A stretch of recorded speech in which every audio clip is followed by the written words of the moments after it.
সালাতে দোয়া কবুল হয়। সালাতে দোয়া কবুলের 3 জায়গা। একটা হচ্ছে তাকবীরে তাহরিমের পরে আমরা সানা পড়ি না, আমরা তো একটা পড়ি, আল্লাহর হাবিব সুন্নাহ এবং নফল নামাজে আরো পড়তেন সানা, ওই দোয়া কবুল হয়। 2 নম্বর জায়গা সালাতে সেজদায় পড়ে দোয়া করলে কবুল হয়। আকরাবু মা ইয়াকুনুল আবদু মির রাব্বিহি ওয়া হুয়া সাজিদ ফাকসিরু ফীহি দুআ। বান্দা যখন সেজদায় লুটিয়ে পড়ে বান্দা আল্লাহর সবচেয়ে কাছে চলে যায়। কিন্তু বিশ্বনবী বলে সেজদাটা তোমার রবের কুদরতি পায়ের উপরে পড়েছে। সেজদায় পড়ে দোয়া করেন। সালাম ফিরানোর আগে বিশ্বনবী দোয়া করতেন, লা ইউসাল্লিমান্না আহাদুকুম হাত্তা ইয়াতাআওয়াদা মিন আরবা'a।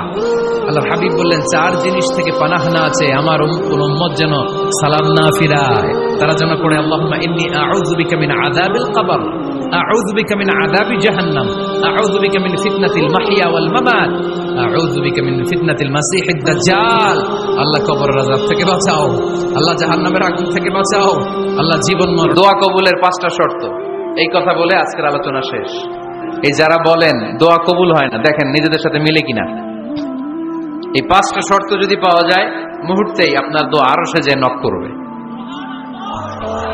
1 নাম্বার শর্ত আকলুল হালাল, হালাল খাওয়া। কি খাওয়া? আমরা 2টাই খাই, হালালও খাই হারামও খাই।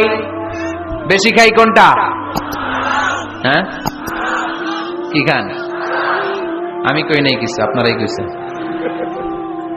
নিজের উত্তরে নিজে ধরা না। হারাম খেলে তো দোয়া কবুল হয় না। লা ইয়াদখুলুল জান্নাতা জাসাদুন গুযিয়া বিল হারাম। ওই দেহ কখনো জান্নাতে যায় না যে দেহ হারাম খেয়ে বর্ধিত হয়েছে। কেন দোয়া কবুল হয় না? মিলিয়ে নেন নিজের জীবনের সাথে, জাস্ট একটু মিলিয়ে নেন।